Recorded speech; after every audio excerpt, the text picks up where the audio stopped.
నేనే చెడే శ్రీనివాస్. దీంట్లో పాత్రలు పాత్రధారులు సీనయ్య నేనే శ్రీనివాస్ని, ఉపాధ్యాయులుగా షరీఫ్ సారు, విద్యార్థిని తల్లిగా భార్గవి మేడం గారు, ప్రధానోపాధ్యాయులుగా మన జయరాజ్ సారు, అలానే విద్యార్థిగా నా తండ్రిగా నా కొడుకుగా విద్యార్థి గణేష్. చూడండి, నిశ్శబ్దంగా ఉండండి, దీంట్లో అంశాన్ని గమనించండి. అందరికీ నీ దండాలయో, అరే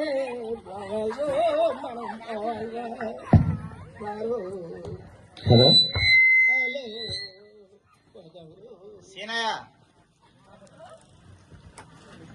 ఓ సీనయ్య, ఎవరో పిలుస్తున్నట్టుంది. మొన్నే ఎవరు పిలుస్తున్నారా? ఎవరు పిలుస్తున్నారా? సార్ ఎక్కడ చూసినట్లేదు మనకి. ఏంది మాస్టారు ఇలా వచ్చారు? నీ పిల్లాడు 4 రోజుల నుంచి స్కూల్కి రావడం లేదు.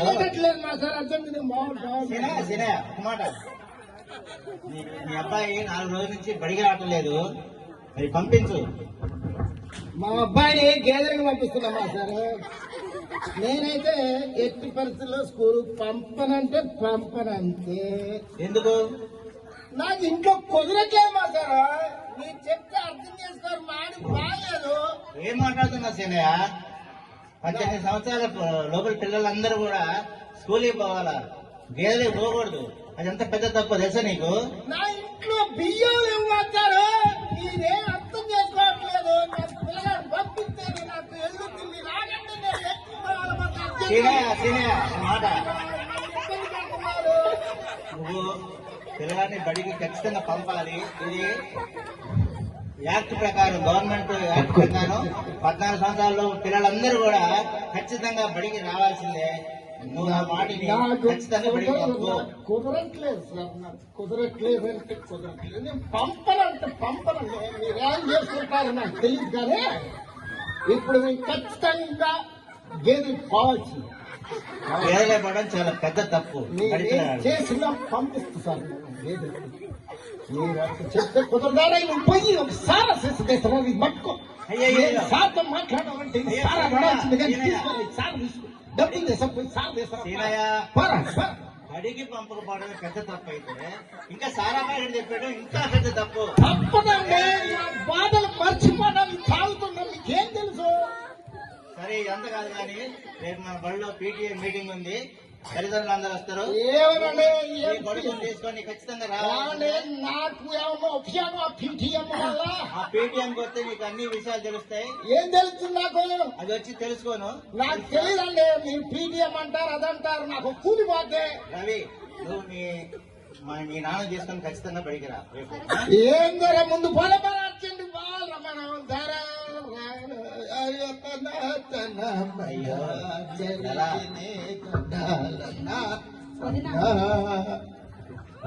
అమ్మా సీతమ్మ,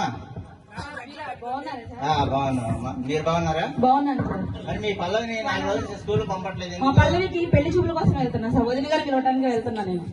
పెళ్లి చూపులా? అవునండి, మా పల్లవికి పెళ్లి. మంచి సంబంధం, పెళ్లి చేయడం ఏంటమ్మా? సాఫ్ట్వేర్ ఉద్యోగం సార్, మంచి ఉద్యోగం ఉంది అబ్బాయికి, మంచి హోదాలో ఉన్నాడు, మంచి అబ్బాయి, అందుకే పెళ్లి చేద్దాం చూస్తున్నాం సార్. పెళ్లి రాకుండా అమ్మాయిలకి పెళ్లి చేస్తే తర్వాత ఎన్ని సమస్యలు వస్తాయి తెలుసా?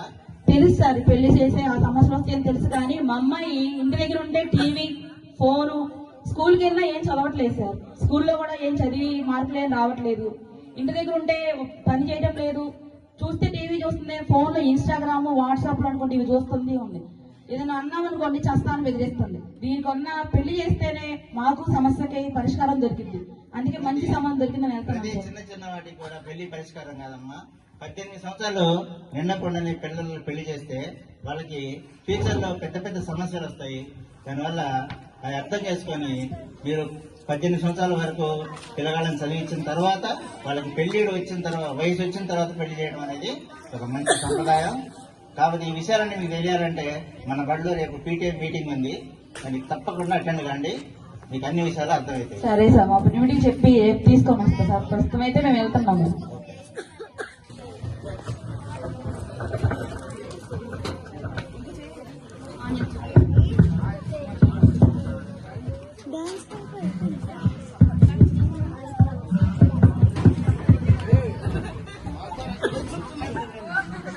ఏం సీతయ్య అట్లాగా సీతయ్య గారు కూర్చోండి కూర్చోండి నేను కూర్చుంటలేను సార్, కూర్చోండి, నాకు కూర్చోండి. కూర్చుంటలేను సార్, నాకు చేత కావట్లేదు. పర్వాలేదు కుర్చీలో కూర్చోండి.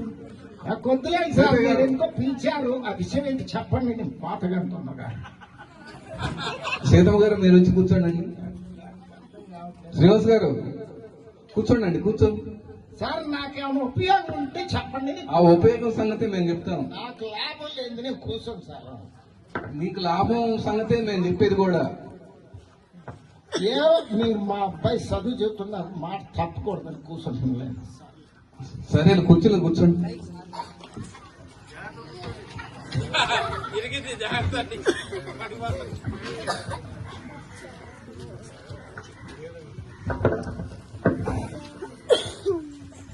తొందరగా మీరు చెప్తాను సార్. మీకు చెప్పడం కోసమేనండి పిలిపించింది. పీటీఎం అంటే parents teachers meeting. Parents teachers meeting. మరి ఎందుకు ఈ మీటింగ్ ఏర్పాటు చేస్తున్నాం? విద్యార్థులు సక్రమంగా బడికి రావట్లేదు. వాళ్ళు ఎందుకు రావట్లేదు అని తెలుసుకోవడం కోసమే మిమ్మల్ని పిలిపిస్తున్నాం. మా ఉపాధ్యాయులు మీ దగ్గరికి వచ్చినప్పుడు మీరు వేరు వేరు కారణాలు చెబుతున్నారు. ఇంట్లో సమస్యలు ఉన్నాయని, మా వాడు గేదెలకపోతున్నాడని, వాడు సరిగ్గా చదవట్లేదని, మా అమ్మాయికి పెళ్లి చేస్తామని వేరు మాటలు చెబుతూ ఉన్నారు. ఇలా మీకు ఎన్నో సమస్యలు ఉండొచ్చు. ఆ సమస్యలకి పరిష్కారం పిల్లలు కాదు. పిల్లల్ని బడికి పంపించడం, ఖచ్చితంగా బడికి పంపించాలి. అలా పంపించకుండా వాళ్ళ గేదెలకు పంపించిన, ఆడపిల్లలని చెప్పి వాళ్ళని పెళ్లిళ్ళు చేసిన, అది చాలా ఇబ్బందికరమైన పరిస్థితులు ఎదురవుతాయి. మీరు ఖచ్చితంగా ప్రత్యామ్నాయం చూసుకోవాలా. ప్రత్యామ్నాయం చూసుకోకుండా వాళ్ళని ఆపినట్లయితే మన వాళ్ళు అంటుంటారు కదా, ఇంట్లో ఎలక దూరిందని ఇల్లు దగ్గర పెట్టుకోలేం కదా. నీకు సమస్యలు ఉన్నాయని పిల్లగాడిని బడికి పంపించకుండా ఇంటి దగ్గర ఉంటే ఇంకా ఎక్కువ సమస్యలు ఎదుర్కొంటావు. కాబట్టి నువ్వు ఆ సమస్యల నుంచి బయటపడాలి అంటే నీ పిల్లలు ఖచ్చితంగా స్కూల్కి రావాలి. 14 సంవత్సరాల లోపు పిల్లల్ని బడికి పంపించకుండా పనిలో పెట్టినా, మరి 18 సంవత్సరాల లోపు పిల్లలకి, ఆడపిల్లలకి పెళ్లిళ్లు చేసినా అది చట్టరీత్యా నేరం అవుతుంది. దాన్ని మేము ఖచ్చితంగా అడ్డుకుంటాం. మేము చెప్పినట్టుగా మీరు వినాలి. ఒకవేళ మీరు అలా వినకపోతే మీ మీద, ఆ పనిలో పెట్టుకున్న వ్యక్తుల మీద, మరి ఆడపిల్లలకు పెళ్లిళ్ళు చేస్తే, మీరు సీతమ్మ గారు మీరు చెప్పారంటే మీ ఆడపిల్లకి పెళ్లి చేస్తామని చెప్పి, అది కరెక్ట్ కాదండి. మేము ముందే తెలియజేస్తున్నాం. మీరు మా మాట వినకపోతే మీ ఇద్దరు భార్య భర్తల మీద, ఆ పెళ్లికి ఎవరినైతే పిలిచారో ఆ పెళ్లి పెద్దల మీద, అందరి మీద, ఇప్పుడు సేన గారు మీరు కూడా పోతారు కదా పెళ్లికి, ఖచ్చితంగా నిన్ను కూడా అందరితో కలుపుతా. కాబట్టి మళ్ళీ తర్వాత హెడ్ మాస్టర్ గారు భలే పని చేశారు, మా మీద కేసులు పెట్టారు, పోలీస్ స్టేషన్లకు లాక్కెళ్లారు అని చెప్పి చెప్పొద్దు నాకు. ఎట్టి పరిస్థితుల్లోని బడిలో చదవాల్సిన పిల్లలందరూ కూడా బడిలోనే ఉండాలి. అలా లేని పరిస్థితుల్లో మీ మీద కంప్లైంట్ చేయడం జరుగుతుంది.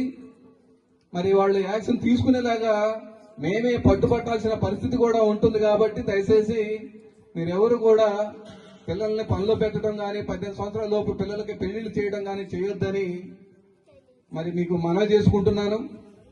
వాళ్ళు చక్కగా చదువుకొని భవిష్యత్తులో ఉన్నత స్థాయికి ఎదగాలని కోరుకుంటూ, మరి వాళ్ళని మంచిగా చదివిస్తారని ఆశిస్తూ మరొకసారి మీకు ఈ PTM కి వచ్చినందుకు ప్రత్యేక ధన్యవాదాలు తెలియజేసుకుంటున్నాను. సార్ కాఫీలు టిఫిన్లు ఏం బెటరా అండి? పెడతామండి.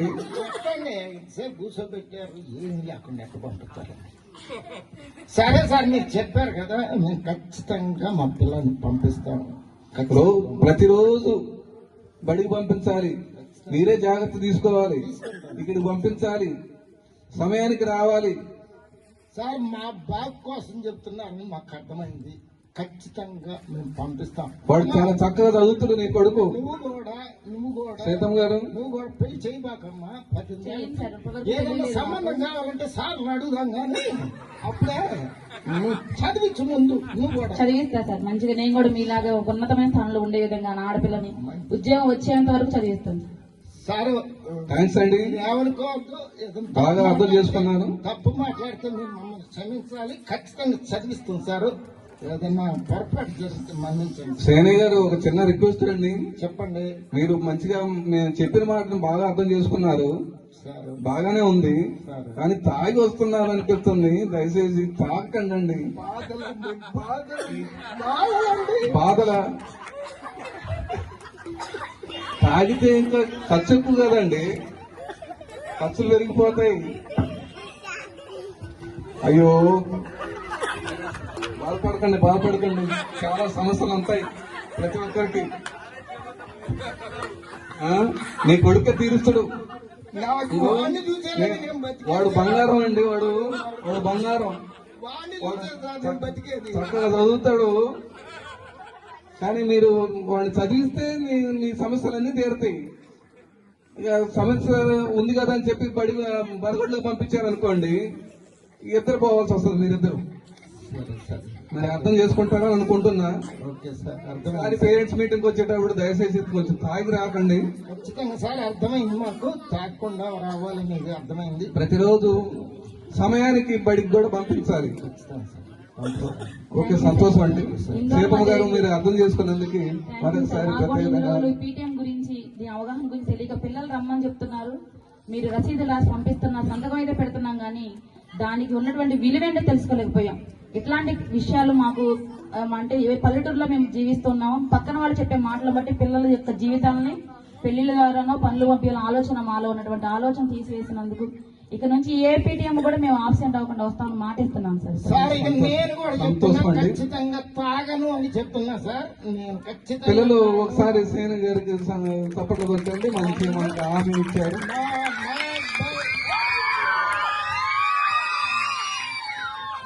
సేన గారు ఒకసారి నుంచోండి. రెడీ. ఎంత తాగారండి? కొంచెం తాగితేనే మొత్తం మాకు అర్థం కావట్లేదండి, చాలా దాగి వచ్చినట్టు అనిపిస్తుంది కొద్దిగా. లేదండి, ఇక మీకు మాట ఇచ్చామంటే మాట ఇచ్చినట్టే. సంతోషం అండి. తప్పను, ఒకసారి కొట్టేస్తారా? కొట్టేస్తున్నా సార్, ఇక అసలు ముట్టుకోను. Okay sir. గట్టిగా చెప్పండి.